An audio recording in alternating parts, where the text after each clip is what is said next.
Hello, everyone. Welcome to another great episode of Reaching for the Bars podcast. This episode is brought to you by Edge Fitness Performance. You can find all of the great supplements that they have to offer at edgefitnessperformance.com, and you can use code RFTB at checkout to earn yourself some money back. Edge Fitness Performance. Go check them out. Guys, this podcast is also brought to you by Charlie Mike Never Weekend Apparel. You can go to charliemikeneverweekend.com, and they have a bunch of cool shirts. You can actually go there and get our RFTB shirts from there. You could get, if you're doing a CrossFit competition, you can get special CrossFit competition shirts. They have plenty of options. Reaching for the Bar studio shirts, Mishmash men's shirts, RFTB, everything you guys need. Head over to Charlie Mike Never Weekend and check them out.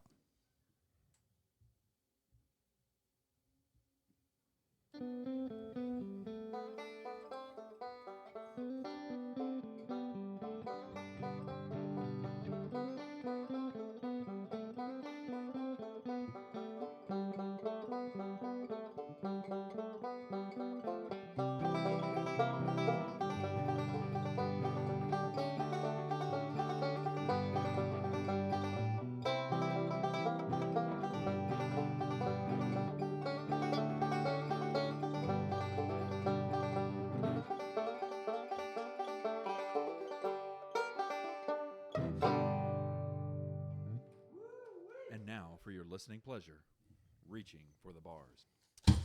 Huzzah. Huzzah. Huzzah. There you go. Welcome, everybody, to another great episode of Reaching for the Bars podcast. We have a special episode today. So today, to my left, far left, is Mr. Caleb Whitney. Hello. He has a sexy voice today. Sexy. And then to my immediate left is a guest on the podcast several times. Coming back again, Mr. James Drake. Hello. Let me do that one more time, James. Just stay right there. Let me see. Oh, here we go. Ready? And here is James Drake. Say hello. Say hello. Ah, you're too kind. Yeah. That's people in studio, so they I were know. cheering for you. Film before a live studio audience. Yep. So just to fill you in, I don't know what Andrew's doing. Something stupid. Yeah, I mean, Who His knows? job. he was literally just here. Like he was here, I showed up, and then he left.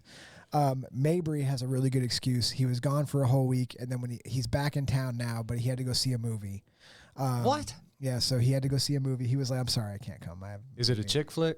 It's Dune. Dune. Oh, well, okay. I haven't seen Dune 1. Have you? I have. It's good. Is it really good? Yeah. Here's my question. Do they also play it on other nights as far as not Yeah. Friday? Well, he said Snap. and that's why we couldn't do it another day because he's leaving on Saturday to go to his parents, and then Andrew's also going to be gone, I think. Yeah, So we just decided to get James in on the party, which was a great decision, and we're going to talk about some stuff today. So, James, thank you for filling in, and Yeah, man. Chris Mason, I asked you to be on as well to round out the four of us. You said no. I mean, suck it, man. Whoa. Is he out of the state still or no? He wasn't. He's going to be back. I mean, I know it's not technically his fault, but really, he didn't have to go to Oh. Italy. Oh yeah, that's his fault. Yeah, that's 100% his fault. So, I mean, I don't know if Is he we're... making cabinets in Italy? No, he's like hugging dudes in Italy. Oh, well, that's... Yeah. You could do that here. Hugging dudes, patting bums. Just looking at pictures of Mussolini and high-fiving weird Oh my people. gosh. Yeah. So, but we're going to have fun today. So we're going to talk about a couple things. So first thing first is what I'd like to jump into is, So Caleb is a little sick. So if you do hear his voice a little raspy, I did tell him to record an album. I'm working on it. Yeah, because they got that raspy, deep voice, which people love. Yeah. Just say, come here, darling. Come here, darling. Yeah, you should go country. Yeah. Do you like pick a good country album and just try to re-record it, and just go for it, man. Just change like one or two words in the This song. is your time, man. You may never have another chance like this in your whole life. That's true. Except for the next time I get sick. Yeah, but it may never be exactly like this. Well, it won't be worse than Beyonce's crap. Yeah, that's not country, man. No, it's not. That's not. It's country. one song Yeah. that they said was country, and It's terrible. don't tell certain people in the gym that because Oh. that's what they have to listen to do work outside now. What's Oh, that? really? Okay. Her song. Beyonce's new album. The new album, the whole thing, is it all country? No, Oh, it's just that one song. Okay. The song that everyone keeps playing. That's awful. Yeah. It makes me sad. It's not even country. It's not country. I don't even know what you would call it. It's not country. I don't know. I would I still call it hip hop. haven't even heard the whole thing. I think I heard like 10, 15 seconds of it on a mix, and I was like, turn this off. Like, that's enough. Yeah. So first thing, James, I want to tie this into it. A few weeks ago, I don't know if it was last week. Must have been a few weeks ago. It's a couple weeks. Me and we talked about 2 weeks ago. we talked about some sports that we all, the most difficult sports, and then me and Mabry caught the whole crew caught that bull wrestling, Steer wrestling. which was what we all agreed that it was probably one of the hardest things and it should be higher on the list. Yeah. Then we pulled up a video of the cows or the steers they were wrangling, steers they were wrangling, Yep. and we decided that they're pretty small and that we could definitely do it. So, based on your experience with bulls and cows, what is the likelihood that me and Mabry could just jump into the sport and be effective? Yeah, before we set the rule in place, shit. Napar gets you rule. Yeah. I'd say good luck. Do you know a lot about it as far as like the rules and regulations and stuff? Not necessarily on the rules. I do know that's an event. Whenever I've gone to rodeos, that was like the event I always loved to watch. I always thought that was like really, really cool. I mean, don't get me wrong, the bull riding or the breaking and the broncs, those are awesome. Yeah. And the roping is amazing. But Yeah. the guys that just run out there and grab this thing, literally grab it by the horns and flip it. Yeah. Just like Yeah. what's his face from Dodgeball? Yeah. That's literally just like me. it. But are they baby cows or steers? Let me see. They're not See the full na- grown, it looks like. No, let's. I was wondering if there's like a weight class on the steer that they Like they have to keep them a certain Okay, size. that right there, that's probably about a 400 to 500 pound cow. So you think, like, we obviously are not trained. Yeah. Like, give me a percentage of. Let's pretend like I know how to ride a horse, because I don't. But let's pretend like. Just imagine I'm riding a horse. Imagine I'm riding a horse. I know how to do it. Okay, now that one, that was a good 600 pound cow. Okay, so that's big. Yeah. So how do they judge that? Because if one cow's 600 and one's 500, it feels like it would be easier to take down the 500 pound than the 600 pound cow. That doesn't seem yeah, fair. yeah. I mean, weight moves weight. So that doesn't seem fair. It seems like I'd want the smaller one. I mean, I'm sure there's a weight class or something that they're doing with them. Like I said, I don't really know the rules, but I just know those animals. Well, it's real hard to get them to do anything you want them to do. Yeah. And I mean, Well, we did help you. We are cowboys. yes, We did help you. I do forget about that. Yeah, you bona fide cowboy. You may have forgotten this, but me and Caleb have over 4 hours of cowboy on the job training. I don't want to say that I'm almost up to the electric cattle prod level, but I'm getting close. Oh yeah. Oh, I got to use that though. You did? Oh, yeah. Oh, that's right. You were jabbing the thing in the nose. It's your James's dad was sitting there like hit him in the nose. I was like, really? He's Yeah. like, hit him in the nose. Zap him. Yeah, I just told that story the other day. Not of the zapping, but when your dad said about the one getting loose, and you just were like, Oh, I lost it. it was really funny. Yeah, that was not my proudest moment. Well, it was you lost it in the calmest way because you were not that mean. But the funniest part is because you're the nicest person we know, when you got even the slightest bit not nice, we're all like, oh man, James is going out of control. But it really is like, you want to do it? You want to do it? And we were all like, oh no, James is getting angry. Yeah. You caught a glimpse of what it's like growing up. Yeah. I mean, It doesn't matter what you're doing. you could see when that like you could just see the drama unfolding. That cow got out by accident. Oh yeah. You were mad. Yep. And then your dad was like, basically your dad was like, it got out. Dad's over there. You're not supposed to let him out. Yeah. I got it. And I lost it when I asked him. I was like, "Hey, did you at least treat him?" And he goes, "Oh no." And he's sitting there with a gun in his hand. I'm like, "You didn't even spray him?" And he's like, "Well, no." That was the funniest part. You had one job. That was the funniest part. It's like your dad was like, "Dad didn't spray him." Yeah, no, I didn't do it.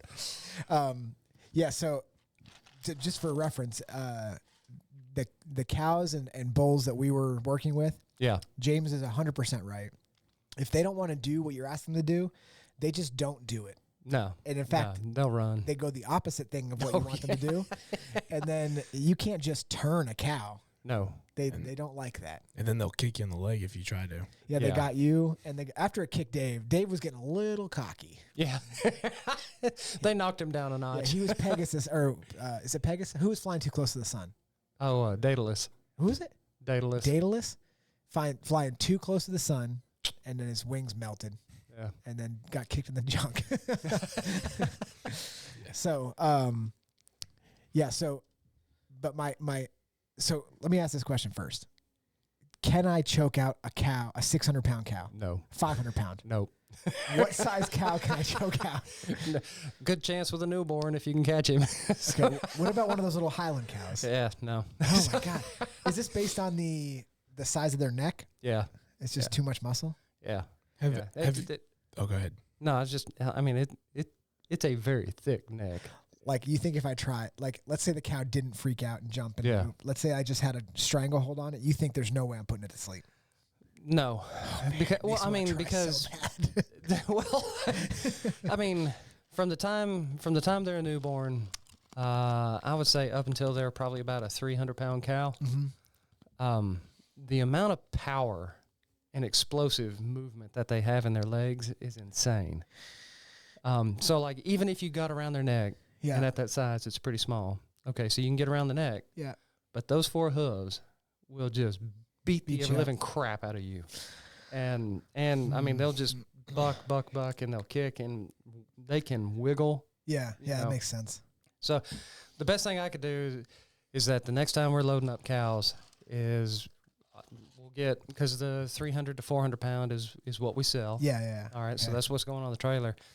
You know, get you guys out there and say, okay, you know, put you or Mabry in the alleyway and say, And try to rank and just get one in there and say, okay, your job is run him into the trailer. alone. Just Yeah, do it. and just get your hands on him, and you will realize you can't control that. Are you in? I mean, I'd give it a shot. I also just had a realization. I was talking all this crap, and then what popped into my head is that when I take Buddy to the vet, I have to hold him. You can't even hold and Buddy I can't down. even hold Buddy, and he's a 60-pound lab dog. So that really just set in, and I was like, oh, maybe it's way harder to do it than I think. Oh yeah. And then I the mean, funny thing is he'll give us a steer like 30 or 300 to 400 pounds, and then James will walk up with G-Moo just like petting him. Yeah, Oh, I G-Moo's know. awesome. He'd be like, oh, go on, G-Moo.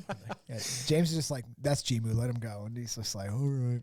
So Exactly. I have a question for you. yeah. What do you think of this new social media trend? It's mainly with the Highland cows, where they're basically bringing these cows into their homes as like pet animals, like dogs. Inside the house? Yeah. How big are Highland cows? They're bigger. Well, they can. I mean, some of them are full grown, but it's like the small horses. You know, they've got dwarfs, So or they make- or they're young. You know. They make dwarf Highland cows? Yeah. Which Oh, are yeah. still probably big. Well, they're They're as like big dogs. yeah, they're like as big of a big dog. Is that a good idea? What, for a cow? No, for a cow to be in your house? No. Yeah, I didn't think so. Yeah, Because cows just you they can't poop potty everywhere. train. Yeah, I was gonna say you Yeah. can't potty train them, right? No. What a fun pet to have. It's like this thing is just aggressively crapping everywhere, and I Hey, can't well- stop it. And that's the thing. I mean, I know what you're talking about, and I love the videos because they're hysterical. But at the same time, I'm just like, you let that in your house? I mean, they will drop a plop at any time. There is. I mean, with a dog, you can kind of figure out like, hey, I think they're about to poop. Oh, there's no warning. No. Yeah, that's right. Yeah. No, the cow will just look at you like, it's a beautiful day, isn't it? Yeah. Let me Here take comes it. poop. Yeah, Yeah. and it sounds just like that. Broom. Yeah. You ever played cow Surprise. pie bingo?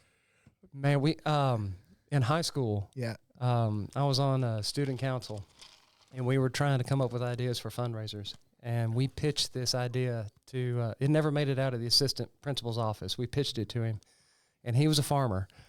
And we're like, hey, we got a great idea. Let's get a cow out on the football practice field, and we'll mark out a grid and have everybody bid, Yeah. you know, and wherever the cow poops, that's the winner. Yeah. So it's like a, cow poop lottery. Yeah, yeah, yeah. I love it. He laughed for a solid 2 minutes and was like wiping tears out of his eyes. And he was like, there is no way on God's green earth we're going to do this. He's like, I cannot believe you came up with this idea. He's like, who gave you this idea? And I go, well, my dad. After he That is a good idea. sprayed a cow with some ivermectin and moved on. Exactly. You'd probably get a bigger crowd for that than the football game. That's what we were People saying. just sit there and watch the cow move around the thing. He's like, come on. Yeah. I grew up in rural Pennsylvania, and we had cow pie bingo at the fair. You did it? And people would be betting on it. they'd be sitting on it, could be like, come on. And until you just said it, I didn't even think about it. But cows literally have no warning sign they're going to poop. No, they move the tail and look out. And then they swing the tail through the poop and fling it. It's pretty awesome. When they got the runs. One of them did it to me. Scours. Yeah, one of them did it to me when I was standing there. Oh, yeah. And I was like, oh. Yeah, because when we're loading them up, they've been pinned up. It's like anxious poops. Yeah, you're catching them very stressed. It's like pre-workout or pre-workout It's like Andrew. coffee. Yeah, Andrew before the open. So he sits down to pee and poop comes out. That's why he sits down to pee. I You never know when that comes out. I know we've said this 10 times, but I legitimately had so much fun wrangling cattle with you. So I definitely want to be invited back next year. I don't even have to strangle the cattle. I will not strangle any cattle. Even though I could, I won't. I really think like the most dangerous ones. I mean, don't get me wrong, the big ones can hurt you really bad. Yeah. But the bigger they are, it's kind of like they don't want to waste their energy. Yeah, yeah. You're not a threat. Yeah. So they're not. You're not even on their radar. Yeah. Their first move is always evade. Yeah. Evade, and then once they realize they're cornered, or if they think, I have no other option. Yeah. Then they just go straight up, Jocko Willink on you. And it's like, I will kill you. Yeah. But the little ones. It's the little ones, like, trying to move them around and stuff. As soon as you put a hand on them, they're just like, I am going to lose my mind. That's it. Yeah. And they're like, that's it. Jig is up. I'm gone. I'm out of here. Yeah. Yeah, you're I know we've talked about it on the podcast multiple times. You live a wild life, man. I don't. You're a farm tending engineer, crossfitting farm tending engineer. That does a bunch of cool stuff, and you pretty much have a skill in everything. So it's fun to talk to you. You're just like, of course I rewired a whole engine. Why wouldn't I have done that? That's because I'm cheap. Of course I DJ'd at weddings. Yeah. I'm very cheap. Yeah. That's really what it comes down to. Roller skating? Yeah, I'm really good at it. Why wouldn't I be really good at roller skating? Actually, the dude that's awesome at roller skating, believe it or not, is Tim Pickens. You were telling me about that. Yeah, that man can truck. If Tim responded to my text messages, we'd have him on the podcast again. Believe me, I hit him up every week. Yeah, and he even keeps saying it. He was like, I got to get on there. I'm like, well, ball's in your court. Yeah, dude. there's plenty of more conspiracies out there now that we could address. So definitely. So James, one thing I'm really interested to talk about, because we've talked about it. Me and James often talk about our jobs and what the heck's going on. So, but we haven't even gone into super big detail. We've talked generally about it. But James started a new job.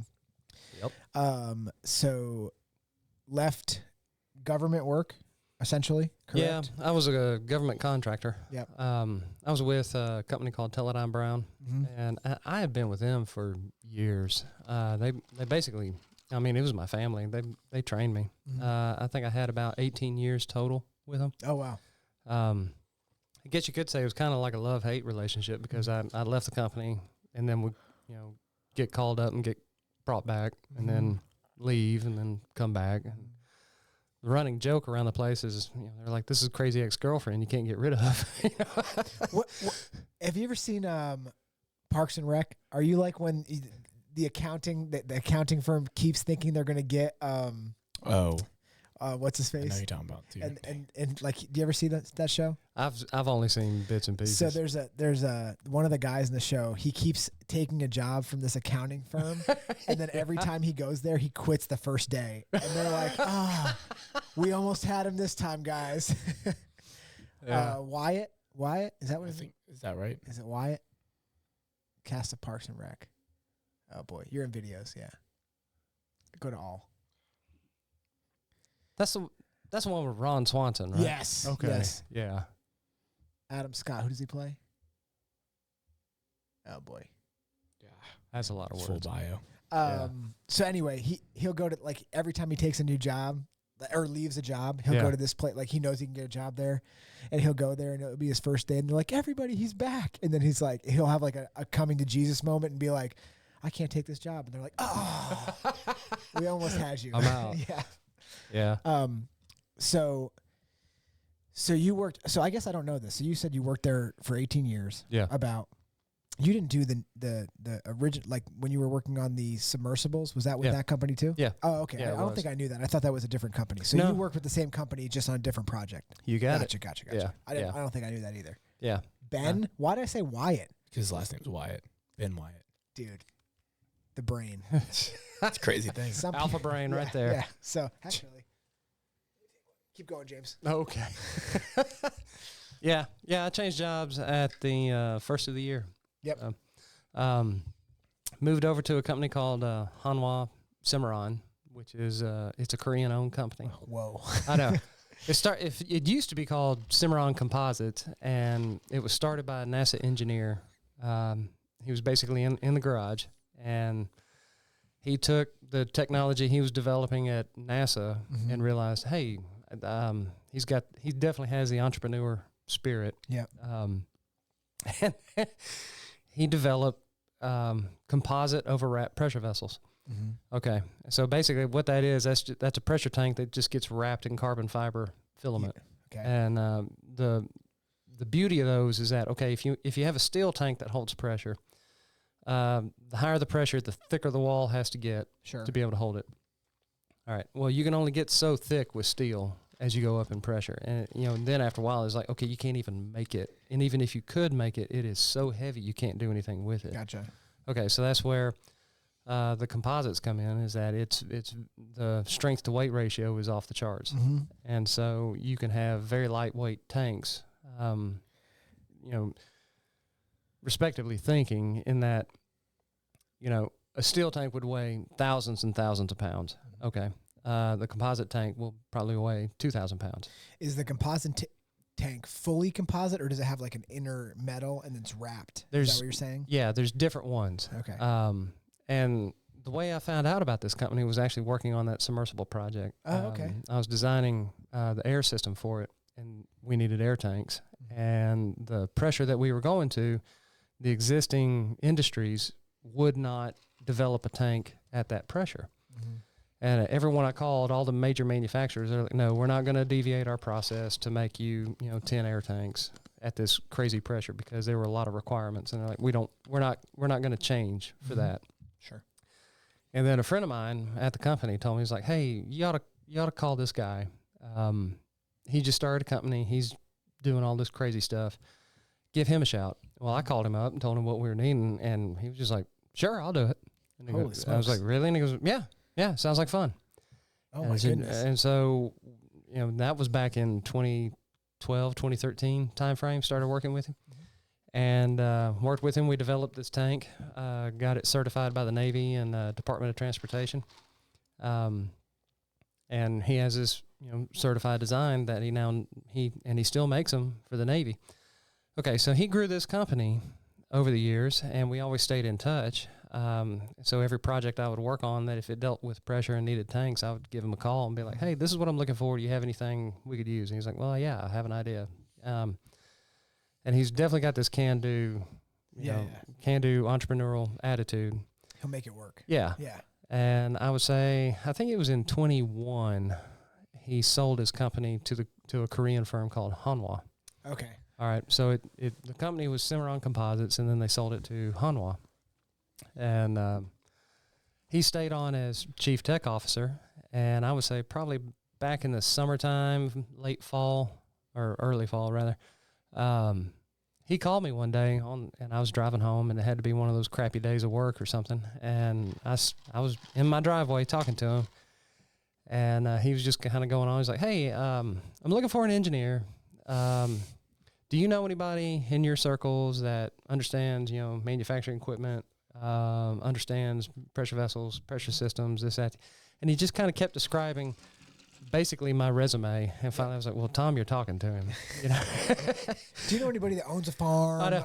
And looking back at it, he's kind of like a Jedi master. He's like, oh, well, I never thought about that. Why don't you just come on by and talk to us? Yeah. And so anyway, I met with him, interviewed with him a few times, and at turn of the at January or whatever is when I started with him. Yep. So yeah.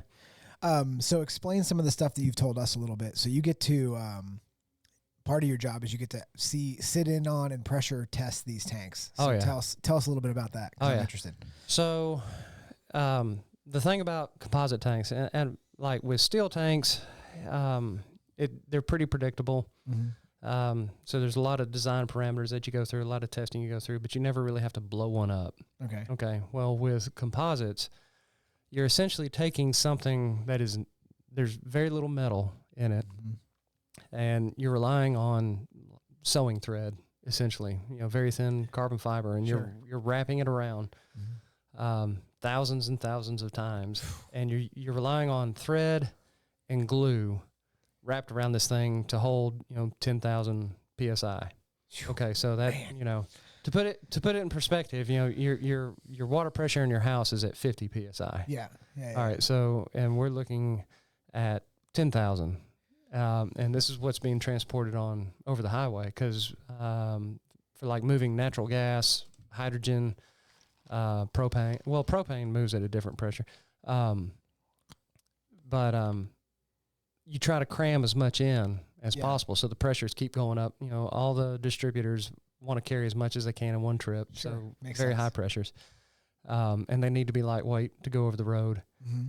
And if you're on the road, Department of Transportation is like, well, you got to meet all these different requirements. Gotcha. And the testing for Department of Transportation is phenomenal because you have to set them on fire, fill them full of gas, set them on fire, and make sure that they will vent and not just explode. Not just explode, yeah, I got you.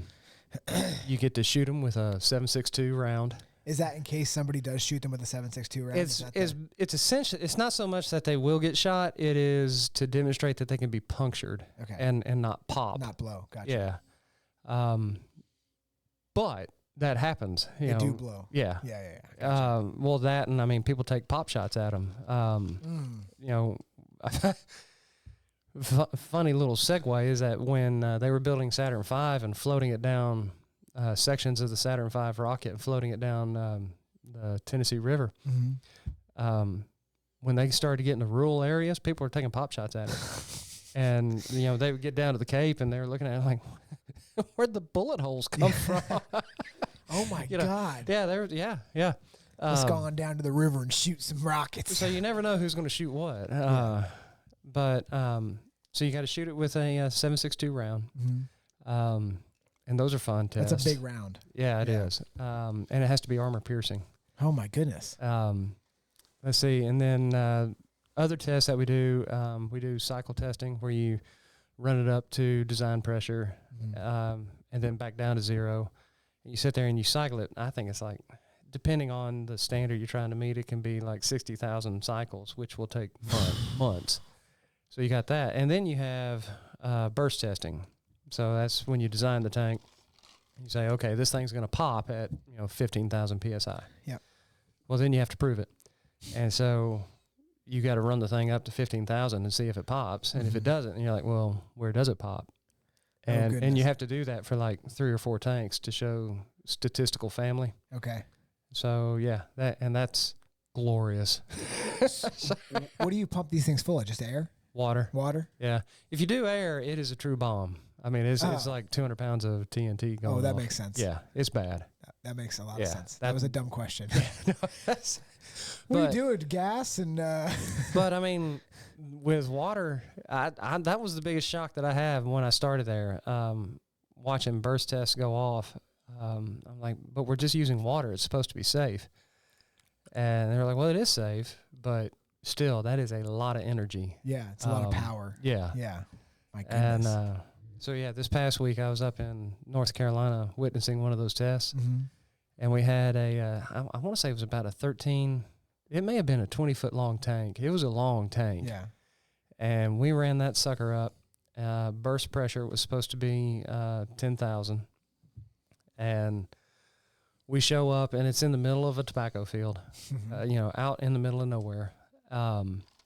and they have the little pump just sitting there cycling, running the pressure up. And we're standing there. I was like, well, where are we at? And the guy looks at the gauge, and he's like, well, we're at 10,000, so it's going to go anytime now. And, we just slowly start backing away over to the truck, and we're just sitting there watching it. And then you start hearing the threads popping, and it sounds like a little gun, ricochets, like pop, pop, pop, pop, pop, pop. We're like, oh, crap, here it goes. And then, kaboom. Yeah, and there's this, it shot water at least 50, 100 feet in the air. Oh, my goodness. Yeah. Now, granted, there was a lot of hooping and hollering and high-fiving. Yeah. We did it. Yeah. America. Just a bunch of engineers out there high-fiving each other. Oh, no, it was hysterical. Do you wrap them, or is it woven? It's wrapped. So you just wrap it one way and then wrap it another way, or is it just? There's different ways. Like you go around it, kind of like a fishing reel. Yeah. Wrapping it that way, and then you kind of go end to end in a crisscross pattern. Okay. So. And a machine does that? Oh yeah. At like super high speeds? Not really. It's not really as fast as you think it would be. And it's carbon fiber. Yeah. It's a carbon fiber. Yeah. It's pretty cool.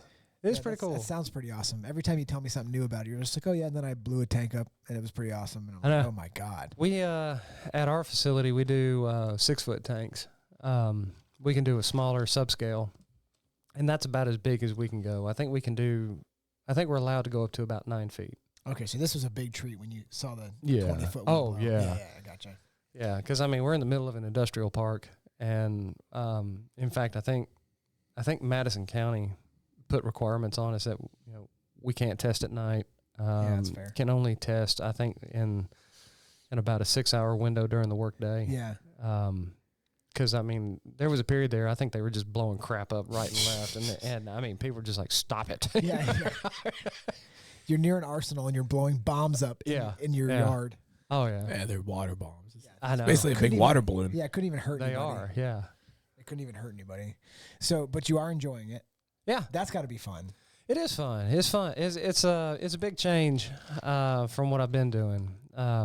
Working projects, doing a lot of government contracting, living the contracting life, going through contract negotiations, all that kind of stuff. That was, don't get me wrong, all that was good and fun, but it was one of those that, okay, I've got a lot of years experience here doing this.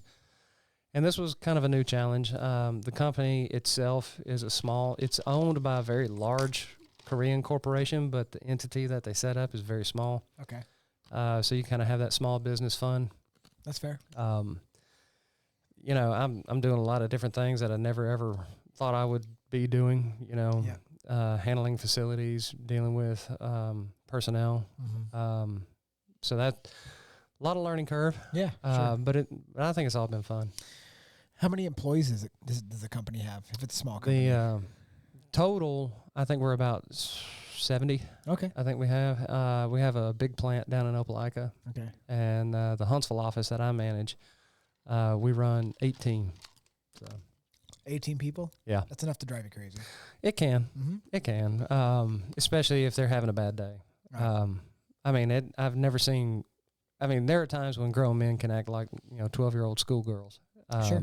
And I'm just like, you're upset about that? And I was like, do I need to get you both together and just say, now apologize? Do you guys need to hug it out? Do y'all want to hug it out? Oh, so you get to work in HR as well. Oh, yeah. Yeah, the smaller the company, the more you have to do with that kind of stuff. That's and quite frankly, and that's the one thing. I've been doing a lot of reading and studying on that, and it's really just human nature.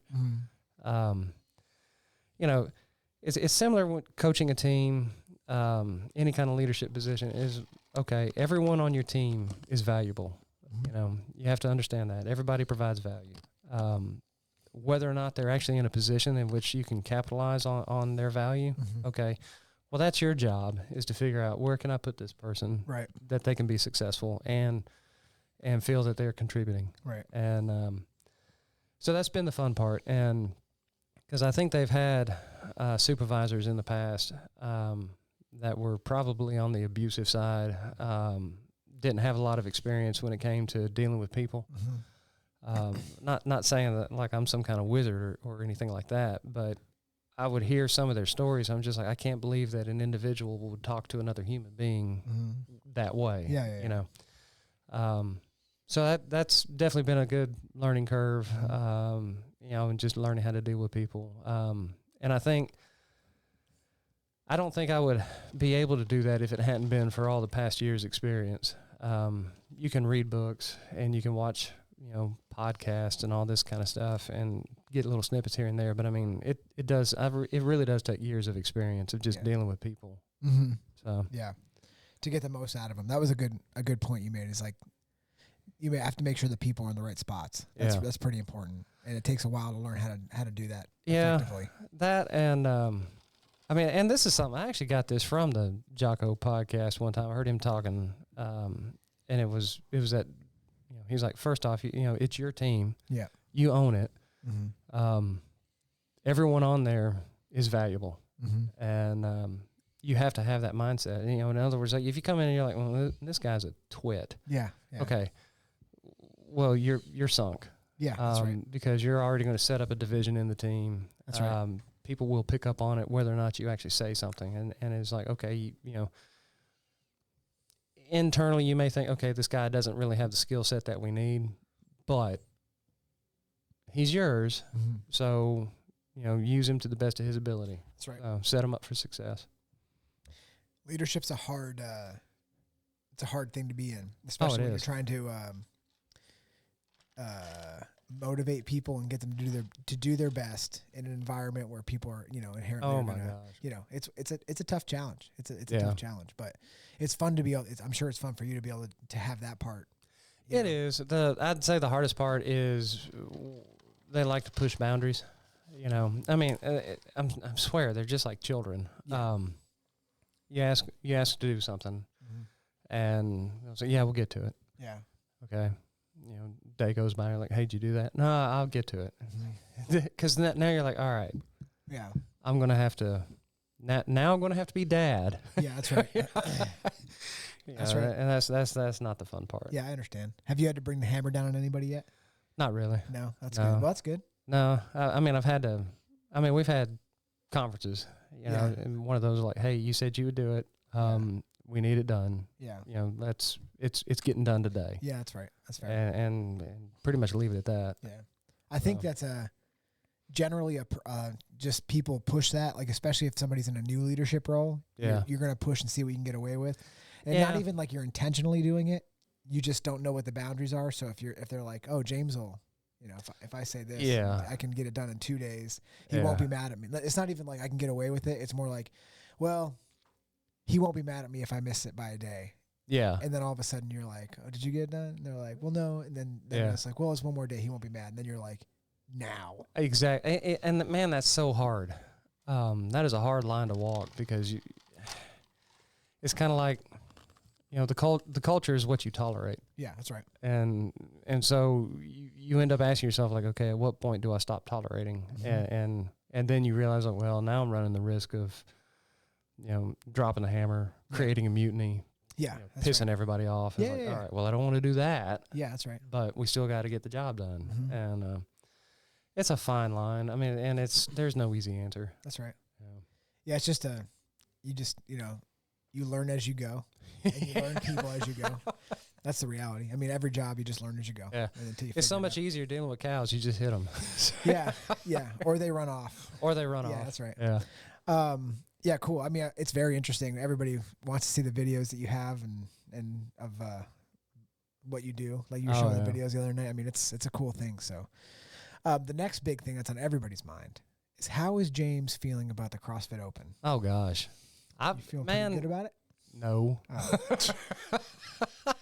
I mean, I was excited for it. Been looking forward to it, and because 2 years ago, did okay. I think I was in like maybe the top 20%. I think maybe worse. And then last year, I'm gonna say I was in top 11%. Okay. I just barely. I mean, I don't want to say I missed it by 1, but I mean, I was close to getting into quarters, and I was like, well, that was exciting. Yeah. And so you sit there and you start thinking, okay, cool, I'm progressing. And so this year, you know, working toward it, was getting excited, looking forward to it. I'm like, okay, all right, cool, here we gonna do go. it this year. I'm feeling it. We're gonna go. And man, the first 2 workouts just cleaned my clock, and I thought, well, okay, well maybe I'm not as good as I thought I was. And so yeah, I mean that's what I was telling Caleb about it the other day. I was like, man, 24. What is it? Yeah, 24 open. They were talking about being all inclusive and everybody be able to do the movements. And I thought, okay, great. Yeah. And man, that's I'm not standing very well. The negative thing is, and if you're listening to this now, it's on Monday, and this happened 2 days ago. But James is going to be fine after this. When you're listening to this podcast, James is doing fine. But when they say that the fitness or the workouts are going to be inclusive, that always hurts people that inherently have more skills in CrossFit. Because, like I told you today, I think, like, you're going to do X amount of bar muscle-ups, and it's going to jump you. There's going to be people that crushed you in the first 2 workouts, can't do a bar muscle-up. Yeah. So you're going to beat them in 1 workout by a greater distance than they beat you in 2. That's just the way it's going to be. Because, they're going to drop off so far. And they're going to have all these people that were on the outside that filter in between you and them because you're able to do bar muscle ups. So, yeah, if you've been doing CrossFit a while, you always want there to be more skill if you have those skills. That's just the way it is. Also, the one thing that you're not truly thinking about is the last few years that you've been doing it, you were placed in your specific age group. Yeah. So you were 11% in your age group and stuff like that. This year, they don't have age group qualifiers. You have to be 55 plus. They don't? No. So James is not in an age group? James is in the open division. But he's classified in an age group when you search him. He's in an age group, but that's not the way they're doing quarters? Dude, that's not the way they're doing quarters. Well, that's dumb.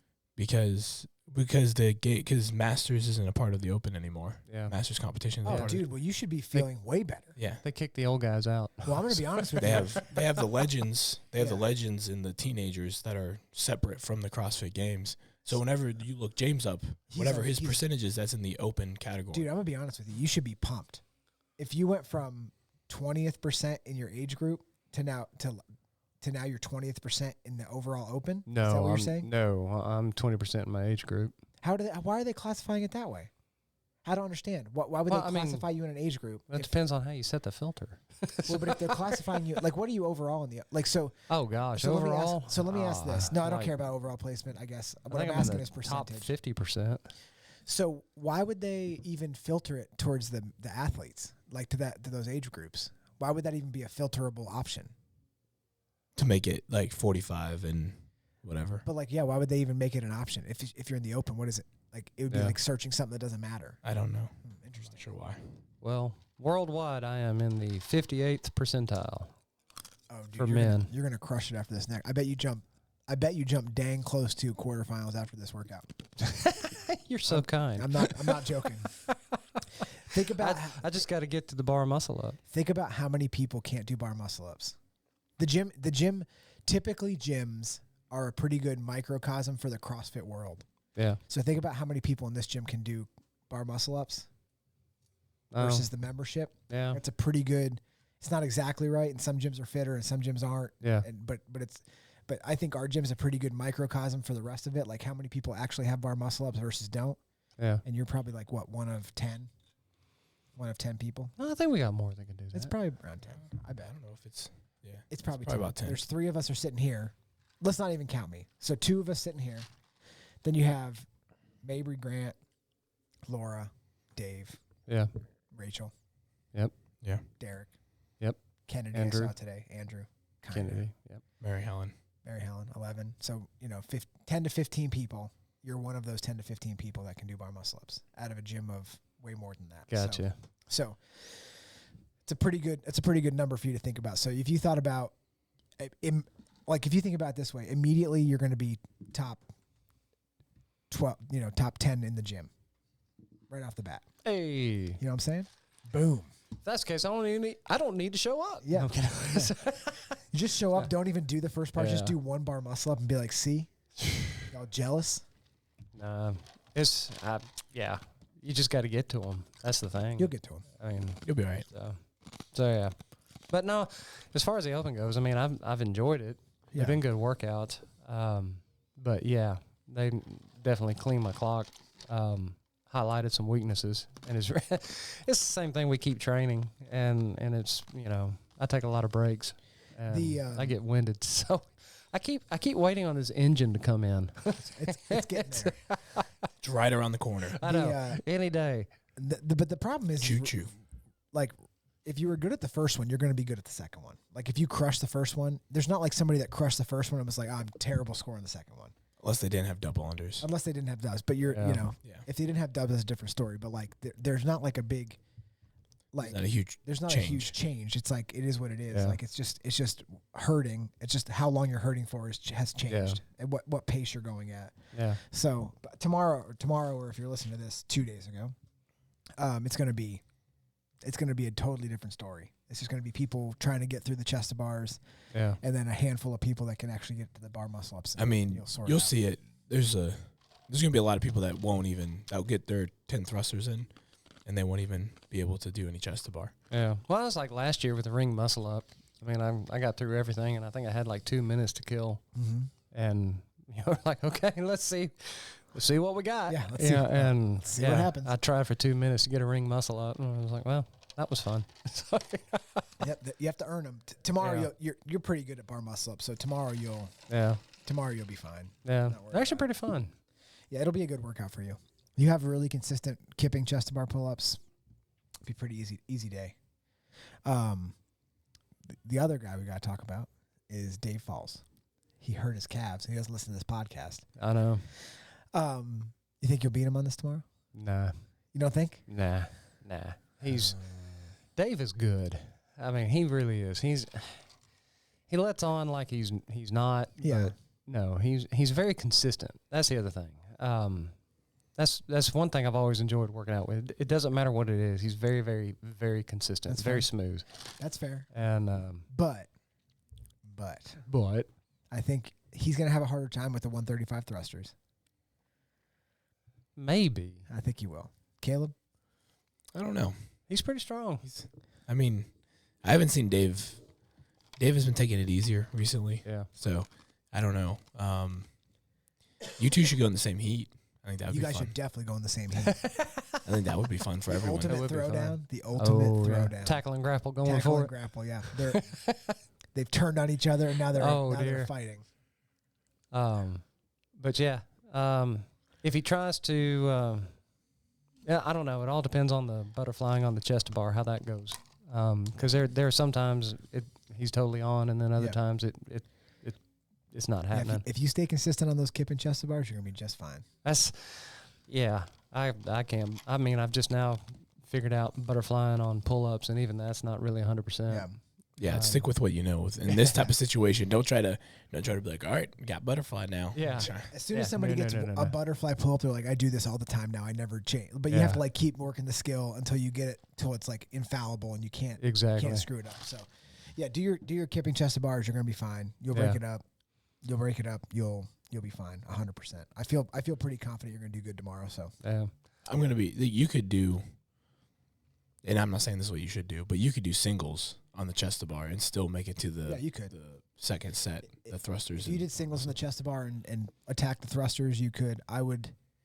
Yeah, you shouldn't do that. No. I'm not suggesting you that. could do it. Yeah. Some people should do it. If Some it people drops to that, you're okay. Yeah, that's right. You have to be consistent on your singles. You can't like take big breaks between them. But Yeah, some people can take do singles and stay on it, and other people when they break, they just break for too long, so it doesn't make sense for them to do it. But tomorrow you'll be good. I'm excited to see it. No, I'm terrible about that. about taking breaks. Yes, God, They feel so good. I know. Caleb's my coach, and it's all the time. Breaks are good. They feel good. I don't know what the deal is, but I'll drop the barbell and sit there and stare at it and like, there it is. Yep. I should do something about it. I know. Same thing. Yeah, it doesn't matter what it is. Transition over to another movement. You're like, yep, guess I need to throw that ball. Mm-hmm. One more second. Let me just really think about it. I'm going to start any second now. My favorite break in CrossFit is when, and I'm not saying I don't do this because I have and do, is that when you're tired and you chalk for a movement that absolutely does not need it, but you're like, you know what? It's a little slippery. I should probably chalk up. Do you just chalk up for wall balls? Yeah. I chalk up on everything. I chalk up for a run. Yeah. James like, I'd love to finish this run, but I need to. Exactly.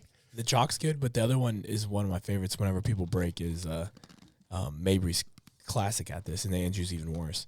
But taking the shirt off in the middle, in the middle of doing, like, Mabry will be in the middle of his chest to bars on his fifth round. He'll have 5 left, and he'll just be like, "Oh man, I gotta take this shirt off." It's like you literally have a minute rest where you can take that off. I've seen Andrew take it off with 2 reps left in a workout, and I was like, "You couldn't finish the 2 reps. You couldn't finish 2. It's so hot. Yeah, I couldn't possibly finish these 2 reps without having my shirt off." It's just it's unbelievable to me sometimes whenever they pop the top. It's really funny. Pop the top. That's what Mabry says. He's like, "Ooh, got a little spicy. Time to pop that top." Oh, jeez. It could be like, but you could do the opposite. Just be like Eric and hit that shirt off right before the workout starts. Oh my gosh! And then you don't have to worry about it. That's right. Yep. Eric takes his shirt off immediately, but he's absolutely shredded. I was going to say. I would too if I looked like him. Yeah, he's got the physique for it. That's for certain. He's like, it's 30 degrees. I'm about to do a row. Let me pop the shirt off. Shirt's coming off. Oh yeah. It'll be fun tomorrow, or 2 days ago if you're listening. Last week at the Open, I like it. It'll be good. Yeah, usually about this time, this week was a little different with me traveling. Yeah. And that screws up everything. Screws up your eating plan, your sleep plan, just everything. Everything is thrown on a little bit. Oh, it does. And I could feel it this morning. I was just like, all right, I'm just going through the motions. And I was a little worried whenever you first walked in the door, because I was like, that's why I looked at you for so long. I was like, James looks very angry. I was like, I don't know what to say right now. I feel like whatever I say, he's just gonna get very angry. Well, all right. This morning we had some awesome weather. It flooded like all the back roads here. Yeah. And our front area. Yeah. Everything was flooded. But just going down the interstate, I think I was doing 40, and could not see the road or anything. I was like, wow, this is some crazy rain. It was blowing the 1 ton all over the road. And so we had that. I was 10 minutes late trying to get here because it was just crazy. Wasn't feeling all that great. Yep. Spring is sprung. You just like come through to the gym. We have our glass doors, and James just shoves the one open. It hits the thing. It makes a loud noise. Everyone looks over at him. He's looking at me. I'm looking at him, and he's just like dead faced, like angry. I'm like, oh no. Yeah. I was like, I haven't seen that look on James very often. Almost never. Yeah, the puddle at the front door got my feet wet, and that was the straw. That was the draw. You were like, great. That was it. This is great. The funny thing was Todd came in right behind you, and I'm like, Todd literally lives around the corner. Well, Todd was sitting in his truck. I saw him pull in like 15 minutes before the class started. Yeah. He did not want to get out of his truck. He didn't. Yeah. And I didn't realize that. If I knew he was in his truck, I would have called him out so bad. Yeah, heck yeah. Like, get out of your truck, man. What are you doing? I thought I saw him pull in, and I was sitting there like, where's Todd at? Like, he signed in. Yeah. But it is what it is. Goober. And then Dave ditched you. I know. Dave did the chief for the 6:45 class. Yeah. Like a loser. For our wives. Yep. I know. That hurt. James does that to us sometimes too, so it's no big deal. That's all right. Doesn't mean he can. Yeah.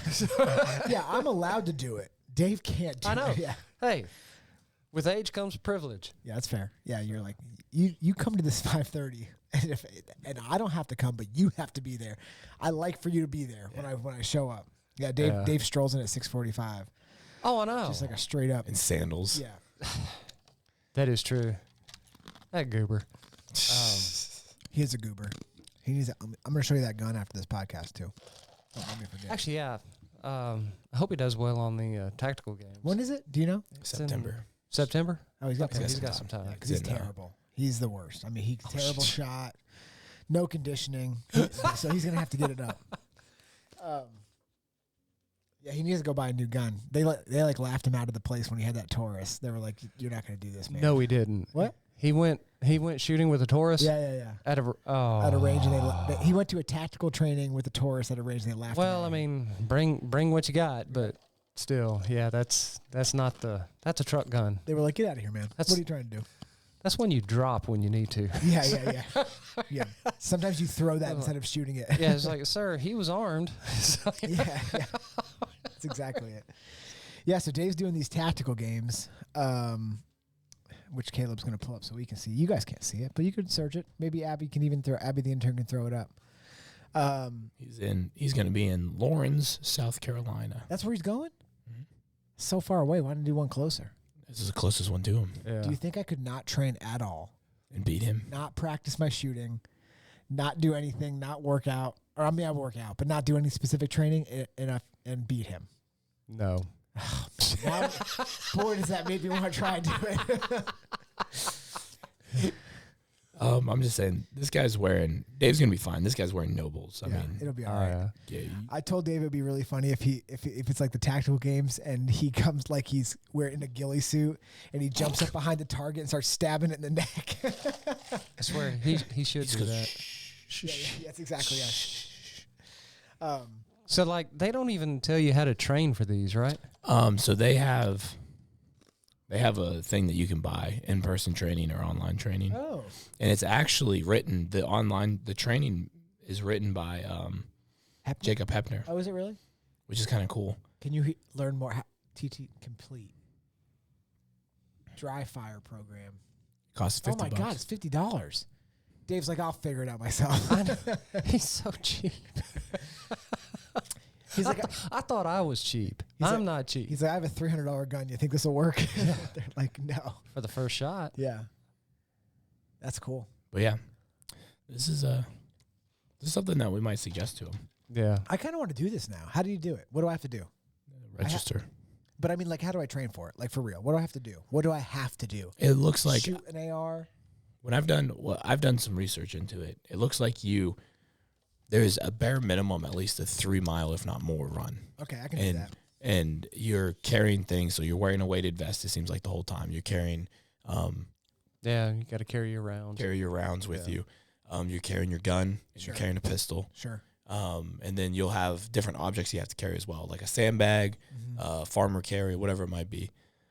And then every so often you do different obstacles, whether it's climb over an obstacle or you have to do some type of fitness thing, and then you have to stop and accurately shoot at a target. Okay. With your AR or with your handgun. They give you specific ranges as far as how far you're shooting. Okay.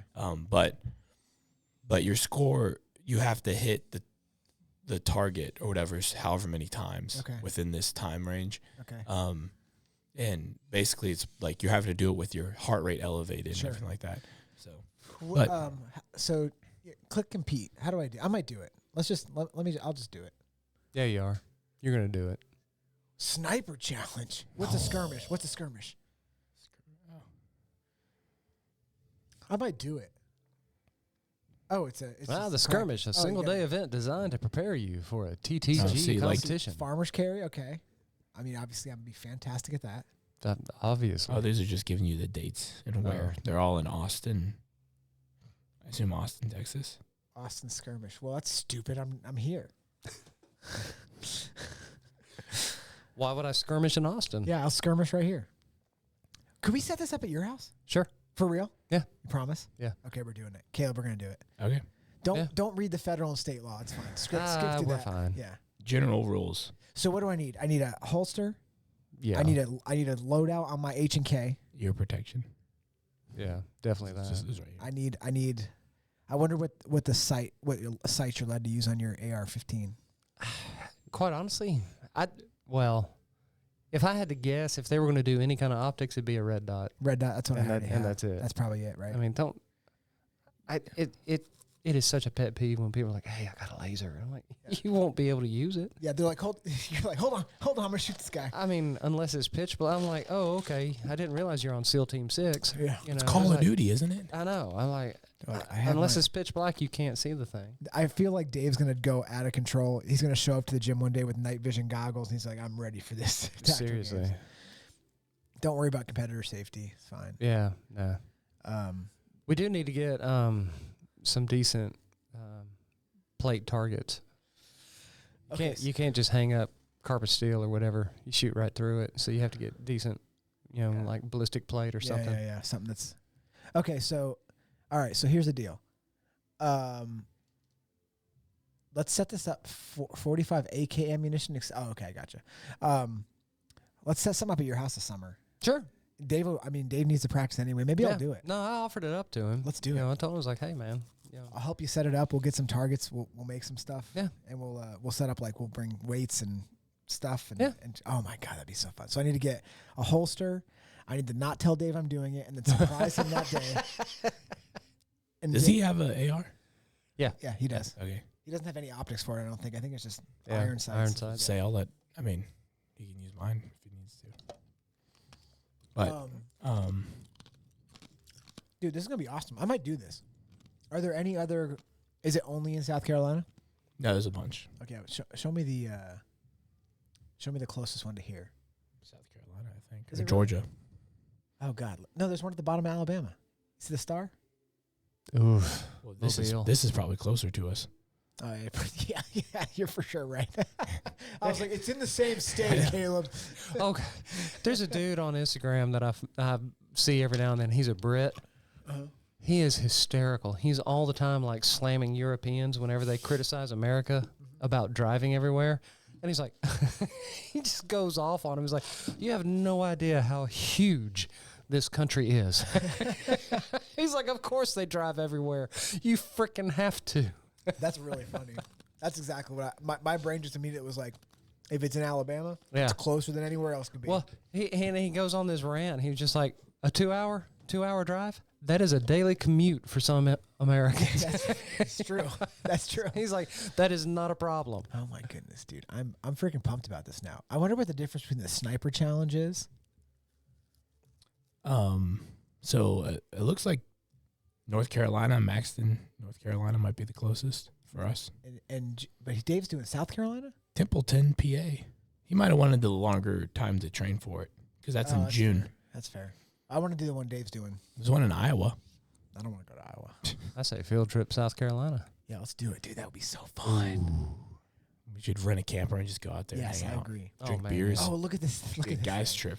Dude, okay, I'm not doing that. That looks like it involves me buying a brand new platform.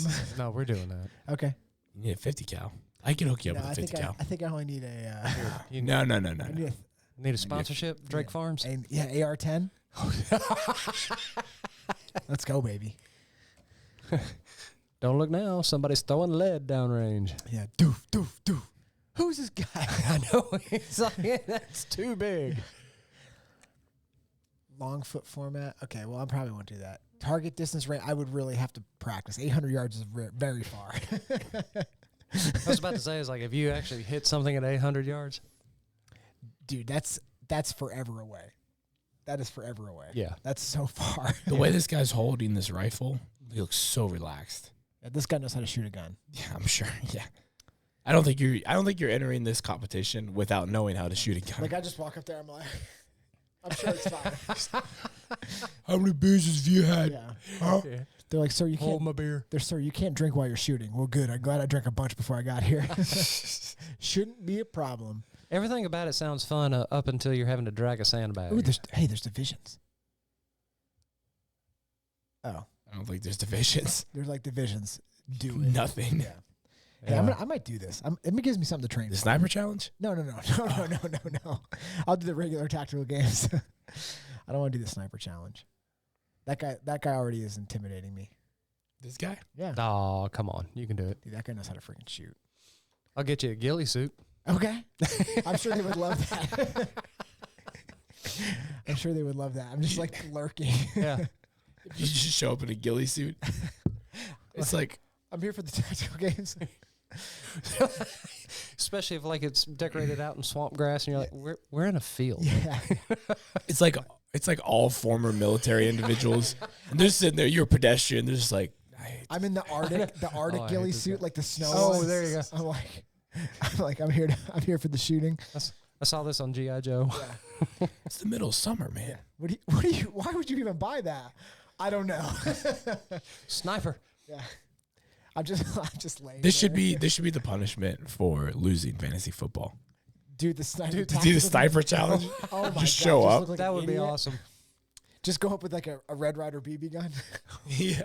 That's not going to reach 800 yards. Shoot your eye, okay? If I pump it up enough, it will.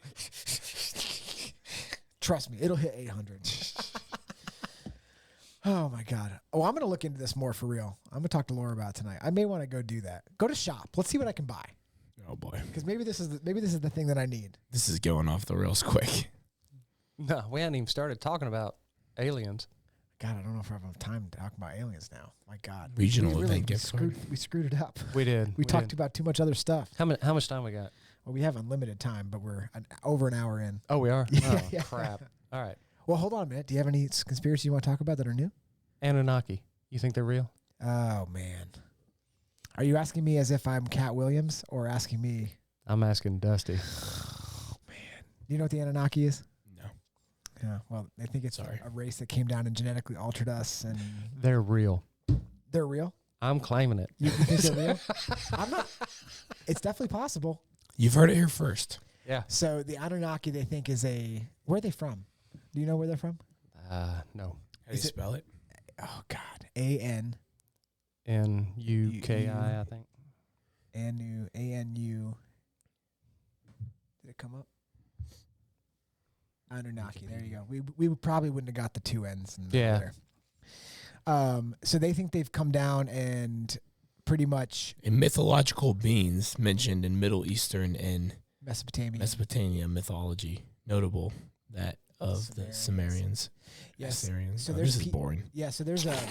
So that they basically think the Anunnaki come from outer space. They genetically engineered us and have come back multiple times, and that's why there's certain technologies like ancient Egypt that have these things, and that they're basically like our creators. Like they're like a god. Like they're not God, but they're essentially God. Yeah.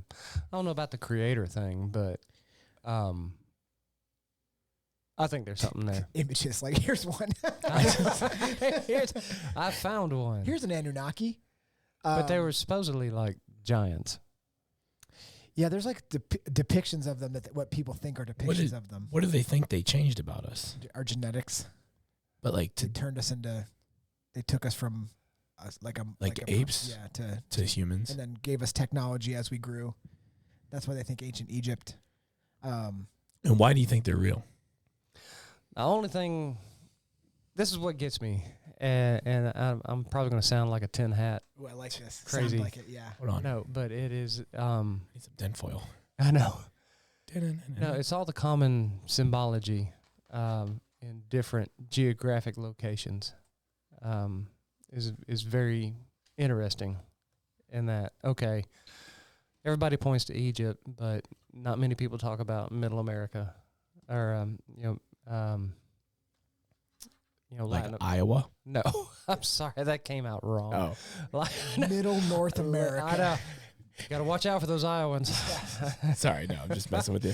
I know what you're saying. Yeah, Like South America. yeah, South America, Latin America. Very, very similar symbols, very, very similar architecture, and it's like, okay, how is that? How is there commonality? Yeah, And I'm going to touch on what you just said, and I'm going to tell it to Caleb so he thinks about it, because I've never thought about it this way. In different parts of the world, there's similar monolithic structures. Like there's similar pyramids. There's similar things that are built in a similar manner. They're similar somehow. And the question is how could people that had no way to get to each other, building the same, like the chances of them having the same idea and the same way to build something is very low.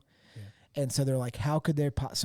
Obviously, the one thing is that somebody told them how to do it in different spots, and they all did it that way. So that's like the main thing. There's like a driving being or force that came down and was like showing different pockets of the world how to do these things. And they think that the Anunnaki are. Dude, there's some. Can you open another tab? James, you ever heard of this book? I can't believe I can remember the book, but not the guy's name. Chariots of Fire. oh yeah. I can't remember the guy's name, but I've seen his face. Yeah, Chariots of Fire is by. It's a book by who? Book. Not the movie. Book. No, that's not it. That's not who I'm thinking of. Oh, Chariots of the Gods. No, Chariots of the Gods. Oh. Yeah. Chariots of the Gods. It's Zachariah Sitchin. I never would have guessed that. Zachariah Sitchin. Gesundheit. I'm pretty sure it's Zachariah Sitchin. Zachariah Sitchin. Is it Zachariah Sitchin? Zachariah Sitchin is the guy I'm talking about. Okay. What about him? Eric. He wrote the book on Zachariah Sitchin's ideas.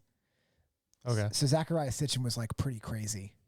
If you search Zachariah Sitchin, there's actually a website called sitchiniswrong.com. But he has like the wildest Sitchin. Zachariah Sitchin. There it is.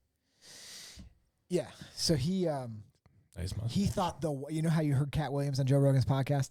Didn't we buy chicken from this guy? Yes. Okay. He's the Colonel. Yes. He's the original. You put a beard on that guy or a goatee, and anyway, all right. So He has a very round face. So it says Zachariah Sitchin was an author of a number of books proposing an explanation for human origins involving ancient astronauts. Sitchin attributed the creation of the ancient Sumerian culture to the Anunnaki. Boom, nailed it. So this is the guy that was like, this is how this stuff happened. So here's my question in all this And I is probably have an answer. aliens. You talk about aliens and all that type of stuff, right? When did Anunnaki become its own separate class of aliens? Why are Like they? in our culture? Yeah. Like when did this start happening? Yeah. Like we thought about this? Well, why are they their own separate class? Like if there's aliens out there, we just think aliens is this broad picture, but we're not specifying them as like Martians and stuff like that. Yeah. Whereas Anunnaki, that's the first time I've ever heard of An actual like race of aliens. exactly I don't know how they outside of like fictional TV you're shows saying and stuff. aliens is generally an overall broad term, and this is a very specific group. Yeah, and I've never really heard of it until I think it's probably right now. Anunnaki probably means something. The term probably means something, and they were like, these are these things is what it probably boils down to. And I think they're from princely offspring. It's God of the sky. There it is. So the Sumerian God of the sky. So the Sumerians called them Anunnaki. And then now I will say the one thing that I've always found just absolutely amazing, and it goes back to the architecture, especially in Indonesia and India. All the temples and different structures, they all, when they analyze them, it looks like they have something to do with sound waves and vibrations and harmonics. That's what's really been cool. I think the neatest one that I saw was one guy showing like a sound modulator that like a microchip that's in a synthesizer, and showing how it was constructed and what the circuit path looked like. It looked identical to what a temple was, the way it was constructed. And it's like you could overlay the two, and one is just like a massive scale of what that chip looked like. And so like as sound waves or as wind moved through the temple, it made different sounds. And I was like, well, that's really cool. That's weird. One of the ways I think, one of the opinions on how the pyramids were constructed is sound waves or vibrations to change the molecular structure of like stone, to change it to a different whatever, make it float, move it to where it needs to go, and then stop it and then put it in there, because there's no way. I mean, maybe you can clarify this, but based on how big the stones are in like the Great Pyramid, and how long and how they got them there, there's no way humans could have pulled it on logs. Yeah. And they'd still be working on it. Yeah. This many years later, because there's so, and there's like actual. This is like getting tinfoil hat. There's like some of the quarries where they got them from are so far away. Yeah. And then there's like scoop marks in the quarry fields that are left over from like Egyptian times. So the scoop marks, I think, was like that, changing the vibration of, or whatever it was, the molecular structure to get it to move, and then moving it, and then putting it in block form or whatever. I mean, I'm not smart, but there is somebody that's working on, there's actually somebody actively, a real scientist working on the technologies they think that made the pyramids. Have you heard about that? No. Yeah, it's pretty wild. It's That'd be cool. One of the guys that's always on with Graham Hancock. Yeah. What's that guy that's about the meteor impacts besides Graham Hancock? Randall Carlson. Yeah. Randall Carlson's working with some Australian dude that's they think they don't. I mean, they said they think they figured out how the Egyptians did it, and they're like, we're about to release this technology. It's going to change the world. And then they were like, we haven't figured it out yet. So we're not there yet. That's the thing I hate about documentaries, or especially anything about this. They're like, oh, we found this mystery, and then they I mean, that's the biggest issue with it. Dude, I get so there's always a hole in the middle of it, Yeah. at the very end of it. But what people will say is that we went a certain route with our technology. Yeah. But we only understand it based on the technology that we know. It's true. So if somebody else went a different route with their technology, like even now we couldn't do what the Egyptians did. Yeah. So they must have they did something differently than we're doing. We just don't know what it is. Well, that's like the biggest difference between Tesla and Einstein. Einstein was all about particles. Yeah. And Tesla, all of his was based on waves. Yeah. And there's a fundamental difference. Yeah. And the thing like with the particles is most of the time they don't even know they exist. They're working these mathematical equations, and there's like, okay, well, let's assume there's a particle that has these properties, put it in their equations. And they're like, okay, so we get the math to work. Mm-hmm. And then they, decades go by while they construct an experiment to see if it's there. And they're like, hey, we found it. And they're like, but now it does something different we weren't expecting. So, all right, let's construct another particle and come up with some more math. And Math.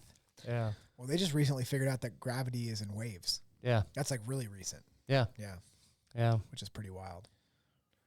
I feel like this is just maybe a dumb thing to say, but I'll say it anyways.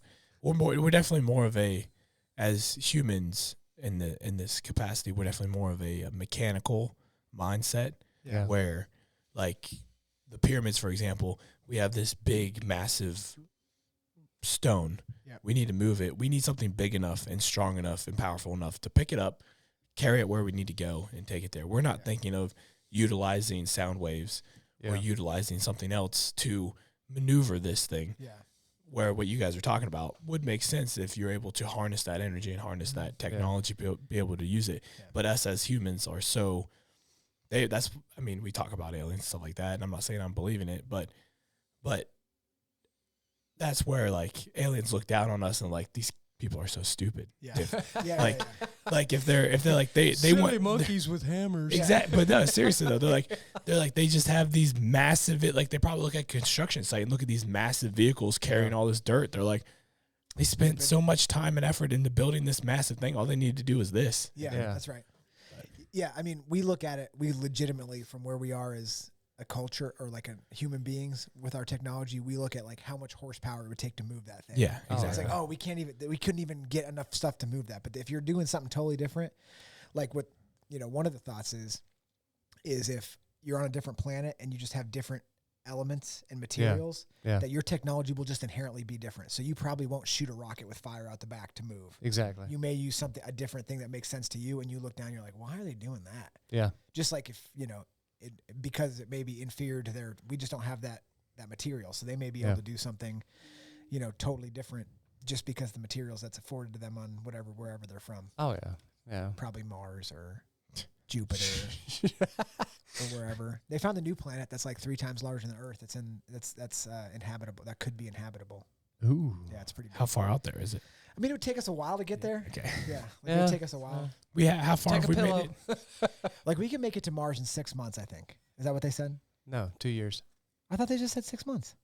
I thought Elon said 6. Either way, if it's 6 months or 2 years. Maybe in the Lamborghini What rocket. I'm saying is, could you imagine being like on a jet going or on a rocket going to Mars and being like, I hope this works out. I know. 2 years later. Yeah, you're just like, they're like, Mars isn't even here anymore. You're like, dang it. What was the show where they lived on basically a space unit or whatever it was called? I forget what. You're not talking about Biodome with Pauly Shore, are you? I don't think so. Okay. Oh gosh, that was terrible. Yeah, so like, I mean, I think whatever it takes, but like, could you imagine just being like, I'm leaving Earth and heading to Mars, and I'm going to live on Mars? Yeah. The movie The Martian, I think, was really good. I haven't seen it. No, you'd like it. It's good. Matt Damon. Matt Damon, yeah. Yeah. No, it's good. It's very entertaining. The book is good. He's living on Mars. Yeah. In like what Elon's talking about, like a. Yeah, they had like a research outpost, and he gets separated and ends up being marooned on Jesus, Mars. That's like the most terrifying thing I could think of. Yeah. Yeah. And everyone thinks he's dead. But he's still there. Yeah, and it's all about him trying to reestablish contact with Earth, and all the different steps that he goes through to try and get rescued. It's really good from the perspective of it's all very, I would say, foreseeable and doable. It could happen. It could, yeah.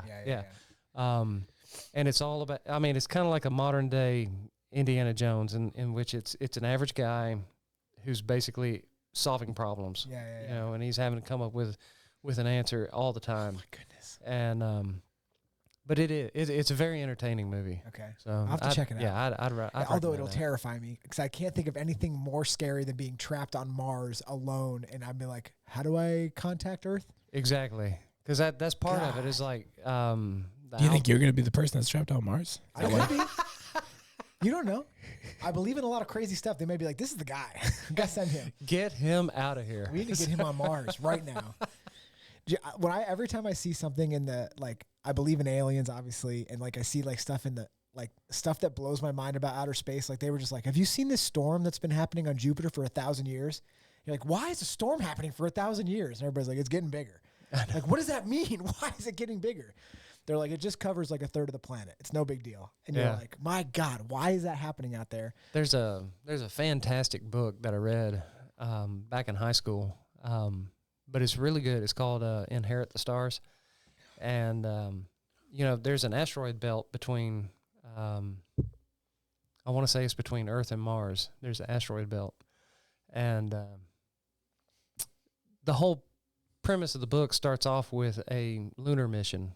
So there's a mission on the moon. They're doing their thing, and they come across a body in a spacesuit. Oh, my God. And they're like, oh, crap, there's a dead body in a spacesuit. But there is no record of any mission to the moon in which they lost somebody. Oh, my goodness. And so they bring it back, and they realize, wait a second, this is not from Earth, but it's a human. Whoa. Yeah. And so they're going through and they're retracing everything. And the whole story goes through in that there was a world that existed between Earth and Mars that destroyed itself and became that asteroid belt. Gotcha. And it's actually a really interesting book. What's it called again? Inherit the Stars. Inherit the Stars. Yeah. Is it a movie? No. Dang it. No. That would be a good movie. We should I know. make it. I'm sorry. You will have to read. No, they have an audiobook. Audible. Yeah. Oh, circumvented that situation, didn't I? James, we have to have you back on just to talk about aliens because we have so much to talk about. We got sidetracked and all the other stuff. I know. There's so much. Let's talk much about fun it. out there. Let's have you back again. I almost guarantee you, maybe we'll miss another episode. We'll have you back. For sure. I know. So, Dedication. Yeah. Can't spell it. so thanks so much. Yeah, when you got to go see a movie, got to see a movie. Thanks so much for being on. I appreciate it. Appreciate you having me, man. Always a fun time. Bringing the hammer with the booze, and so we can have a fun time. So yeah, you can count on me. Well, James, good luck tomorrow, and I'm sure you'll do good. And if you're hearing this episode, I'm sure he did fantastic. Caleb, See him at the games. Yeah, games 2024. I just want to say, Caleb, you sound sexy, man. Oh, thank you. I was just gonna comment on your sexy voice too. So I'll be here all week. This has been another amazing episode of Reaching for the Bars podcast. I hope you guys enjoyed. And until next week, goodbye. See y'all. Bye. Bye. Thank you, sir. That was fun.